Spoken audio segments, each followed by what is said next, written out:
Bien, le agradezco mucho que haya venido, una jornada en la que seguramente previo a las elecciones están con muchísimo trabajo, con mucho trabajo de gestión y también de campaña, ¿no? Sí, sí, la verdad que Estuvo usted hace un año aproximadamente, recién comenzaban a gestionar y el panorama que presentaba el instituto era bastante aciago, ¿no?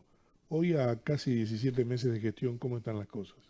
bueno, la verdad que nosotros muy conformes, en cierto modo, por los logros, más allá de las dificultades, y esto como usted bien dice, cuando lo había visitado, le contábamos un panorama en el que estábamos. Por supuesto que nosotros tenemos que trabajar en resolver una cuestión que es tan básica como la solución habitacional, ¿no? Esta gran demanda existente, tantas familias que esperan hace muchísimos años esa solución. Entonces el desafío nuestro era poner en marcha la mayor cantidad de obras paralizadas que habíamos recibido y creo que en ese sentido sentimos el deber haber cumplido, digamos, en cierto modo con los objetivos que nos planteamos y con la realidad financiera que nos encontramos, ¿no? Esto tuvo que ver con la decisión política del gobernador de asistirnos de manera financiera, porque yo le recuerdo a la gente que en su momento se lo contaba, el 100% de la política habitacional o de las viviendas que se construían en el Chaco y en todas las provincias de Argentina eran financiadas por Nación a través de distintos programas. Nación te financiaba, cada provincia firmaba un cupo determinado de viviendas. El Chaco había firmado un cupo de 4.400 viviendas en un programa que se denominó Casa Propia y Reconstruir, que eran las viejas programa Madre de Plaza de Mayo, que no se habían terminado y a través de un programa que se denominó Reconstruir, el fideicomiso a través del cual Sí, Nación financiaba viviendas, inyectaba recursos a eso para poder culminar esas viviendas. Bueno, ese sistema de financiamiento de vivienda no existe más. Es decir, nosotros, todas las viviendas, todas paralizadas que heredamos, todos los contratos vigentes que heredamos, lo teníamos que retomar con recursos propios. Primero pagar las deudas, pagamos 1.800 millones de deudas inicialmente con el instituto, eso es lo primero que nosotros cancelamos, y después pagamos 12.600 millones, que era un convenio que firmamos con Nación, en virtud del cual eh, Nación nos iba a garantizar un determinado monto para ayudarnos a concluir estas obras. Ese convenio que se firmó fue de 13.500 millones, de los cuales 12.500 iban a obras de vivienda y el resto era para pagar los certificados adeudados a las empresas. De ese modo nosotros iniciamos esta claro. etapa. El año pasado terminamos 962 viviendas, más obras de infraestructura. Ahora ya llevamos más de 600 viviendas retomadas y casi semana a semana vamos retomando viviendas de a grupos de Sí, vivienda, sí, porque en esto también tienen que ver las empresas constructoras, porque hay que negociar de qué manera continuamos, porque son contratos de más de 2 o 3 años. Además de pagar la deuda, muchas empresas pretenden una readecuación de esos contratos a los valores actuales, sí, sí. que es el primer obstáculo que tenemos. Entonces, la decisión política del gobernador es clara de terminar todas las obras paralizadas. A nosotros nos quedan de eso que habíamos heredado unas 3.000 y pico de viviendas paralizadas, nos quedan unas 1.600, 1.700. Primero terminamos las que tenían mayor estado de avance, porque por ahí la gente dice, ¿a Claro. mí para cuándo? Lo que pasa es que las viviendas que tenían mayor estado de avance, nosotros las pusimos en la planificación en primer término. Y después, bueno, fuimos terminando y bueno, nuestra posibilidad económica dice que el año que viene nosotros podríamos terminar con todas estas obras paralizadas. En paralelo hemos desarrollado junto al sector privado nuevas herramientas y estamos trabajando en proyectos para recuperar, por ejemplo, la obra del EC pediátrico, Ah, claro, ahí que iban a ser ahí eran este, 360 departamentos departamentos. financiados a través de Procrear. Sí, sí, ¿Qué pasó? Allí hay una empresa que tiene un contrato, se ejecutó, se realizaron todo lo que es la parte de fundaciones, eso representa un 12% más o menos de la obra, pero ¿qué pasa? No hay más financiamiento. Ya no hay, claro, entonces, la provincia está en condiciones de poner 30.000 millones para terminar esa obra. Entendemos que no. claro. Entonces, ¿qué queremos ver? Junto con la empresa que tiene el contrato o era rescindir la obra y que eso quede como un cementerio más de una obra que no fue. El gobernador nos pidió que trabajemos y por todos los medios posibles de ver de ¿Eso ya qué... está otorgado? Eso ya estaba, había una especie de supuestos beneficiarios que se habían Digo porque determinado. una posibilidad es si hacen un sorteo y otorgan y que los que van a recibir la obra vayan pagando. Ese es el camino que estamos llevando adelante. Nos hemos reunido con la empresa, nos hemos reunido con el Banco del Chaco. El gobernador nos pidió que trabajemos junto a la fiduciaria y ver de qué manera encontramos y obtenemos los recursos entre el Claro, aporte de la gente.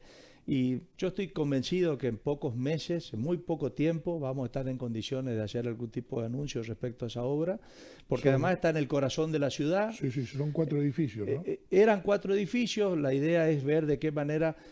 También hay una cuestión que en su momento no se consideró a nuestro modo de ver, que era 360 departamentos en una manzana en el centro. Eso, imagínese a un vehículo por familia, lo que representa. A ver, es decir, nosotros estamos también analizando el proyecto inicial, si Claro, contemplaba cocheras, porque sí, no sí, yo recuerdo lo sí, que fue contemplaba. las Torres Sarmiento, por ejemplo, bueno, no tenía la cantidad de cocheras para la cantidad de familias y obviamente eso generó en todo el barrio una problemática.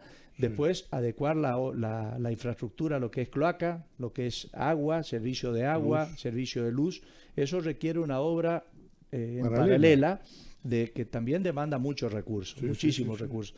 Entonces, el gobernador nos pidió trabajen en un proyecto viable y que no sea en el tiempo un elefante blanco. claro. Entonces, algo que podamos concretar en esto, ¿no? Con el sector privado, con el aporte de los beneficiarios. Y bueno, ¿Una sola empresa es la adjudicataria? la adjudicataria es una sola empresa que era la misma que tenía la obra del edificio de oficinas y de consultorios del INSEP, Ah, que claro. está en el mismo terreno. Yo le recuerdo a la Sí, gente, ese sí, terreno era del INSEP. El INSEP firma un convenio con el Instituto de Viviendas donde dice, bueno, yo pongo el terreno, nosotros hacemos la nos vivienda. hacen nuestro edificio y ustedes pueden desarrollar Correcto. esa obra de departamento. Bueno, como estas estamos trabajando con 2 o 3 empresas a las cuales empezamos a trabajar el sistema público-privado para que también las empresas tengan un riesgo, ¿no? Afronten Claro. un riesgo y podamos darle solución a tantas familias. Pero en esto yo quiero dejar en claro, dice mucho, van a construir casas para los ricos. Yo digo, una persona que tiene un mejor ingreso o que tuvo un ahorro y puede ingresar a un pozo o un fideicomiso, no tiene resuelta su vida. De hecho, no No. tiene casa y vive de alquiler. Entonces también el Estado tiene que estar ahí y sobre todo en proyectos que han quedado ahí, que va a ser un cementerio de hierros y No, no, escombros, ¿no? aparte una muy buena zona, es importante llegar a un acuerdo con la empresa, Creo ¿no? que los resistencianos y los chaqueños nos merecemos que ese proyecto se realice en algún momento y en el mayor corto plazo posible, pero también nosotros estamos trabajando en paralelo y no vamos a sacar ni un solo recurso de lo que tiene que ver el financiamiento FONAVI, que es el que recibimos nosotros del impuesto a los combustibles, para terminar la vivienda FONAVI, que es una vivienda que tiene una cuota subsidiada, que es Claro. para la clase obrera trabajadora que tiene un segmento de ingresos promedio, entonces que no puede pagar a lo mejor una cuota más elevada o no tiene la posibilidad de Bien. ahorrar e ingresar a un sistema de Sí, sí. fideicomiso, un sistema un pozo. Y por otra parte, a través de la decisión del gobernador Heredero, nosotros estamos ya llevando adelante obras en 20 ciudades de viviendas ñachec, que son viviendas sociales para gente que está en la informalidad, que no tiene un recibo de sueldo, no tiene la posibilidad de acreditar que hace changa y vive. Sí, sí. Entonces, esa gente hasta en nuestro tiempo quedaba excluida de acceder a un programa de vivienda, sea FONAVI, sea del que fuera, Claro. porque no había un programa que tenga en cuenta a ese Sí, sector. sí, esa necesidad, Esa ¿no? necesidad. Que tienen el derecho a la vivienda, nosotros tenemos claro que todos tienen el derecho a la vivienda, pero no todos están en las mismas condiciones. Entonces el gobernador nos pidió, nosotros hacemos las licitaciones, llevamos adelante la obra y a través del programa IACHEC y las visitas que realizan los asistentes sociales en los distintos pueblos, van detectando las situaciones de vulnerabilidad más urgente. Incluso tenemos fallos judiciales que a veces nos condenan a atender determinada situación, También estamos trabajando en equipo con el IPRODICH, porque esta era una Claro. cuestión no menor. Hay Las personas muchísimas con más discapacidad. familias que tienen un integrante con una situación de discapacidad, de vulnerabilidad particular, que nunca se la trabajó, porque claro, lo que te establece la normativa es que si vos haces 20 viviendas, el 10%, o sea, dos, tienen que ser para discapacitados, adaptadas para personas con Sí, sí, determinada sí, sí. discapacidad. Pero eso no soluciona el problema de la discapacidad. Entonces nosotros lo estamos trabajando con la presidenta del IPRODICH, con el directorio del IPRODICH, y de manera articulada viendo de qué manera incorporamos a todos estos programas la mayor cantidad. Ellos tienen casos urgentes, casi 1000 casos urgentes de personas con discapacidad con problema habitacional inmediato o urgente. ¿El Estado está en condiciones de solucionar esos 1000 casos de manera inmediata? De ninguna Imposible. forma, de ninguna manera. Pero bueno, lo estamos trabajando y obviamente buscando determinar las prioridades en base a los casos de mayor urgencia. Claro. Pero bueno, lo que yo digo, el común denominador del gobierno, del gobernador Esdero es no esconder los problemas. O sea, los problemas o las situaciones estas que estamos hablando. Nosotros ponemos sobre la mesa, hemos podido resolver cuestiones como los 63 lotes judiciales que estaban hace 13 años, eran empleados del Poder Judicial, La zona norte, la zona norte, que habían puesto dinero para un terreno donde, con el gremio judicial, donde en teoría le iban a construir viviendas. Es decir, conclusión, después de 13 años no tenían ni la casa, ni siquiera nunca le escrituraron el terreno con la infraestructura. sí, sí. De manera, hicimos un convenio con ellos, pagan el 50% de la infraestructura, nosotros ponemos el otro 50%, y estamos en condiciones de decirle que a esas 63 familias que hace 13 años habían puesto plata, le habían generado una expectativa y nosotros hoy se la resolvimos. Recién vengo de reunirme con los del gremio AUEL, también. De 100 lo familias que legislativo. habían pagado, de los legislativos, habían pagado en su momento $20.000 para acceder a la expectativa de que le iban a hacer la casa a través del gremio con un convenio con vivienda. No tenían la casa, no tenían los terrenos, es una obra que está allá en Edison, no es ni siquiera una obra, hoy es casi un descampado que está con el riesgo de ser usurpado. Bueno, tenemos la decisión política, le habían pedido una audiencia al gobernador, el gobernador nos pidió que lo trabajemos, lo veníamos trabajando, pero no habíamos encontrado ni un solo antecedente en papeles en el instituto para poder trabajarlo. Sí sabíamos que había una licitación con una empresa que tenía tres licitaciones ganadas para hacer vivienda y una de infraestructura, pero que estaba paralizada y ya todo lo edificado está prácticamente obsoleto y ha perdido valor. Es decir, entonces el Estado que no funciona, que es ineficiente, que no encara, cuando encara un proyecto y no tiene asegurado que va a tener financiamiento, un Estado ineficiente que no le sirve a nadie, donde el Estado paga dos veces. Es decir, ese es el estado nocivo Claro. y estas cuestiones Entonces, bueno, nosotros en ese sentido, cuando empezábamos la nota, usted me decía de lo que... Bueno, en ese sentido tenemos la conformidad o el decir, creemos que estamos por el buen camino. Sin duda tenemos mucho que mejorar. Hemos mejorado la recaudación, hemos hecho sorteos de cancelaciones para incentivar que la gente esté al día con su cuota y pueda participar de la Claro. cancelación de su vivienda. Hemos llevado adelante un montón de acciones tendientes a mejorar la capacidad, pero yo recién le decía a un colega suyo de Saspeña, como no había un programa para atender las situaciones vulnerables, por ahí le daban vivienda Fonavi, que uno tenía que haber tenido el apto financiero de por lo menos pagar una cuota mínima, pero pagarla, se la dieron a gente que no estaba en condiciones de pagar esa cuota. Entonces nadie se hace cargo y ahí tenemos un 40% de beneficiarios de vivienda que no pagan la casa. Claro. Entonces, todo esto este es un sistema que se retroalimenta. Sí, Es sí. decir, si nosotros no logramos que la gente pague la cuota para nosotros poder administrar esos recursos, trabajar en soluciones habitacionales, difícilmente tengamos buenos resultados a futuro. ¿No? Sobre todo que se terminó la vaca lechera, No, que por era supuesto. la que te financiaba el 100% de la obra de vivienda, ¿no? Claro, el tema es que quedaron muchas obras a medio Muchísimo, camino.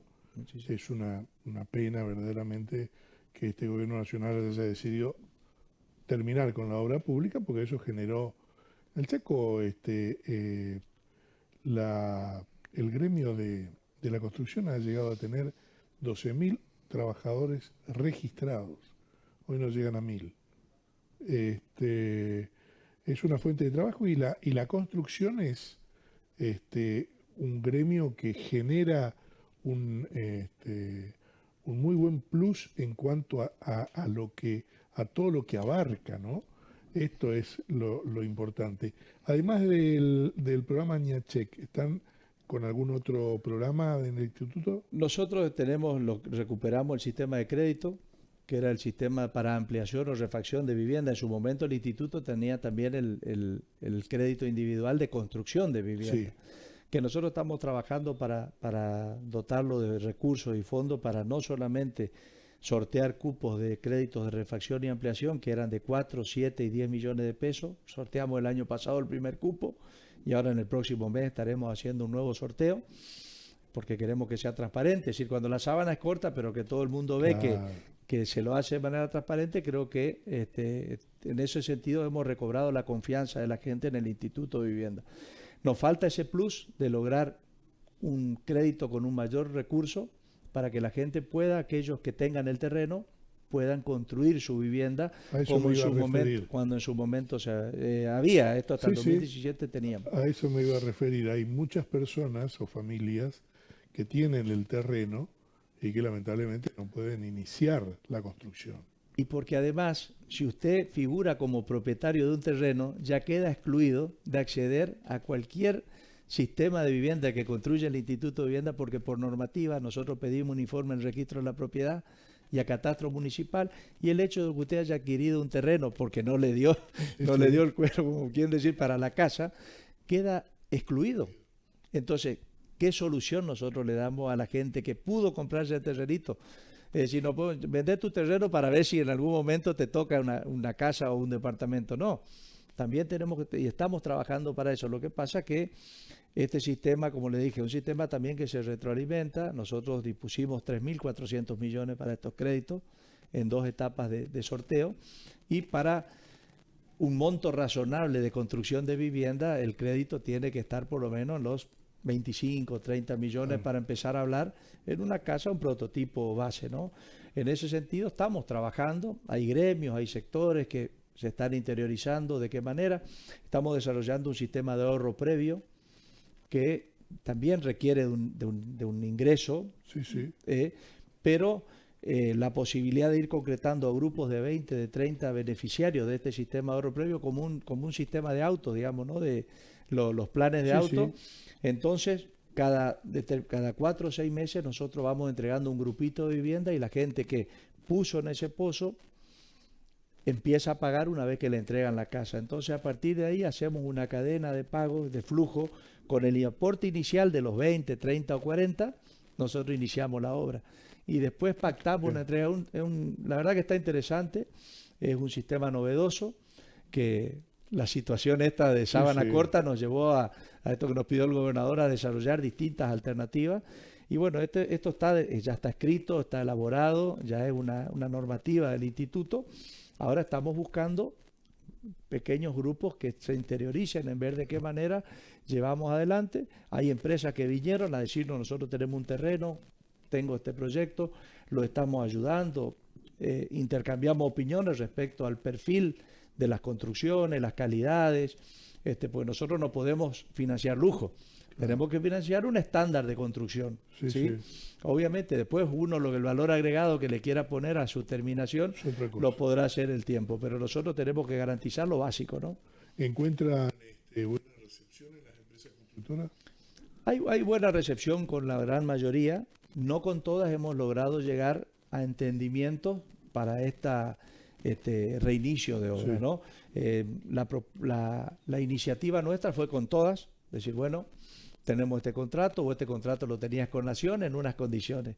Ahora lo tenemos que llevar adelante nosotros en las condiciones que podemos. Por supuesto que no le pedimos ninguna locura, pero sí cosas razonables, porque si hay alguna premisa que el gobernador nos dijo: lo que reinician, terminan.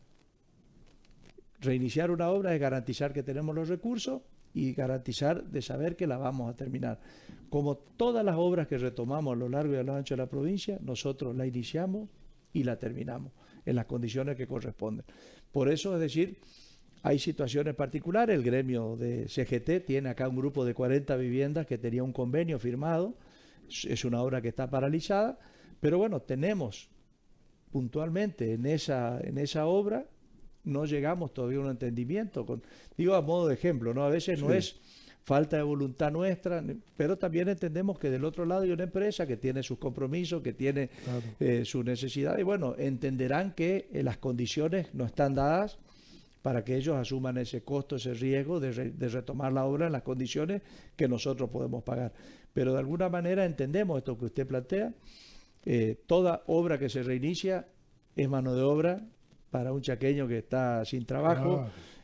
Nosotros tenemos esta visión de entender. Lo que sí teníamos claro, y entendemos que el gobierno nacional vio en la obra pública esto de que obras que no se concluían, obras que se sobrepagaban, pero bueno, lo que tenemos que hacer es mejorar el sistema, mejorar los controles, pero es necesario. Nosotros tenemos provincias como la nuestra, que si no tenemos esa ayudita, pero bueno, el gobernador ha hecho muchísimas gestiones. Nosotros creemos que con el tiempo, a partir de estas gestiones, iremos teniendo con Nación entendimientos. Por esto también decidimos ser socios estratégicos en lo electoral, porque estar a contramano de Nación tampoco no nos parecía inteligente, más en este contexto que vivimos. Es otra Argentina a partir del 2023, le gusta a quien le guste, porque así lo decidió la gente decidió votar un perfil como el del presidente Milei, porque creyó de que en la manera que veníamos, en los 40 años de democracia, con peronistas, radicales, del PRO, la gente vio que falta algo. Entonces entendió apostar a este presidente. Nosotros entendimos también que tenemos la necesidad y el compromiso de gobernar mejor y que a los argentinos, a los chaqueños le vaya bien, le vaya mejor, mejorarle la calidad de vida. Entonces también creo que fue una decisión del gobernador acertada, más allá de que tenemos perfiles ideológicos totalmente distintos, hasta opuestos le diría, pero la gente no quiere más que nos peleemos, no quiere divisiones, quiere que trabajemos para resolverle los problemas. Entonces, en ese sentido, nosotros creemos que el domingo ya no queda nada. La gente va a acompañar a los candidatos del gobernador Heredero, porque la gente nunca vuelve para atrás y siempre está un poquito más adelante que nosotros los políticos, ¿no? Siempre va un poquito más allá que nosotros o ve las cosas. Entonces la gente quiere esperanza, quiere que le vaya mejor, no la está pasando bien,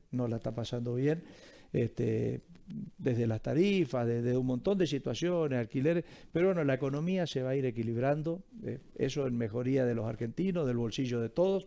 Yo como usted, a fin de mes tengo que pagar la luz, el agua, tenemos una realidad y sabemos que nos cuesta mucho llegar a fin de mes o no llegamos muchas veces. Pero bueno, tenemos el gran desafío, ¿no? Al presidente Milei, el 2023, la sociedad le dio un voto de confianza. Al gobernador Heredero, la sociedad le dio un voto de confianza.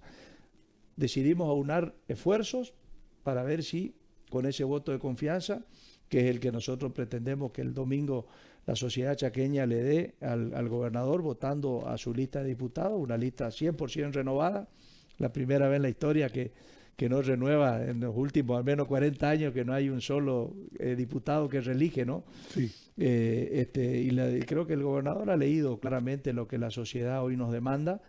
Quiere caras nuevas, porque una cara nueva genera una expectativa distinta, ¿no? Entonces, más de lo mismo, más de lo que ya estuvieron, o apostar a esto, ¿no? A lo nuevo, que no necesariamente tendrá que ser mejor, eso lo tendrán que demostrar, pero por lo menos vemos que en la expectativa, los jóvenes sobre todo, que son los que la tienen más difícil en este nuevo mundo, ¿no? Los desafíos son muy duros, un mundo insensible, injusto, que tiene nuevos paradigmas, ¿no? Y que la conformación de nuestra sociedad hoy es otra. E incluso a los políticos, a mí que tengo 46 años, me cuesta adaptarme a la lógica de mi hijo que tiene 20 o mi hija de 18, y uno aprende de los hijos, ¿no? Y yo escucharlo a mi hijo, a sus amigos, y están en otra sintonía, pero también muchas veces yo veo que no sé si son conscientes del mundo de los desafíos que les depara y tienen que ser protagonistas junto a nosotros, ¿no? Los más jóvenes, ¿va? Y tener candidatos de 20 y pico de años en la lista del gobernador, también creo que le van a dar esa visión, esa impronta joven que un gobierno necesita, porque hoy la sociedad tiene desafíos tremendos. Hoy veía que estaba la ministra de Seguridad visitándonos con el flagelo de la droga, con la inseguridad, con muchas cuestiones que cada vez son más violentas, los hechos de delito, porque está la droga en el medio, y bueno, somos todos parte de esta sociedad y creo que de manera mancomunada tenemos que trabajar para mejorar las condiciones de vida de todos. Así que, bueno, creemos que fue la decisión más inteligente la del gobernador y creemos que la sociedad sin duda lo va a acompañar el domingo, ¿no? El tiempo va a ser testigo de si estuvo acertado o no. El tema es decirle fundamentalmente a la ciudadanía que el domingo vaya a votar. Creo que ese es el objetivo principal. No hay clima, no hay escenario electoral para nada, absolutamente. Usted sale a la calle hoy y pregunta cuándo se vota y qué se vota, y le dicen que no saben. Cosa que es bastante grave, porque ya estamos a 6 días de un acto eleccionario que es muy, pero muy importante. Es nada más y nada menos que el 50% de la Cámara de Diputados de la provincia, que significa el acompañamiento a un gobierno o a la oposición, pero a elegir fundamentalmente a los legisladores provinciales. Creo que no hubo una campaña lo suficientemente educativa en este sentido. La campaña fue muy corta y no se le dijo didácticamente a la ciudadanía que se votaba el domingo y qué se votaba y por qué es importante ir a votar el domingo para hacer valer este derecho que tenemos, gracias a Dios, todos los argentinos, cada 2 años de poder elegir a nuestros representantes, ¿no?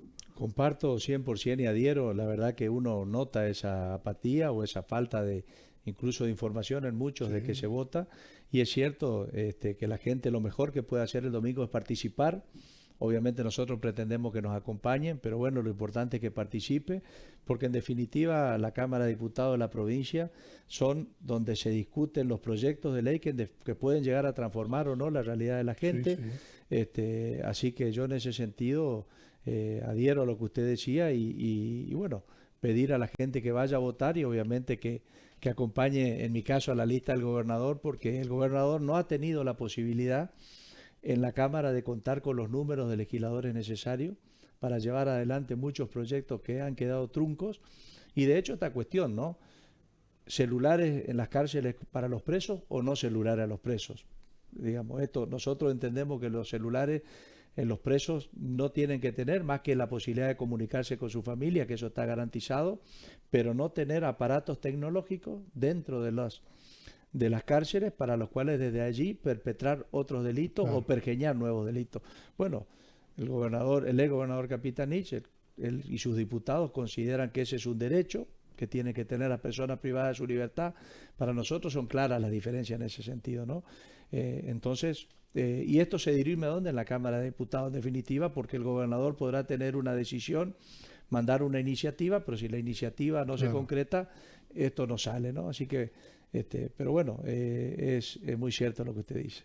Diego Gutiérrez, le agradezco mucho su participación aquí en Ciudad Televisión y en Radio Ciudad. Muy amable. No, gracias a usted como siempre, un placer.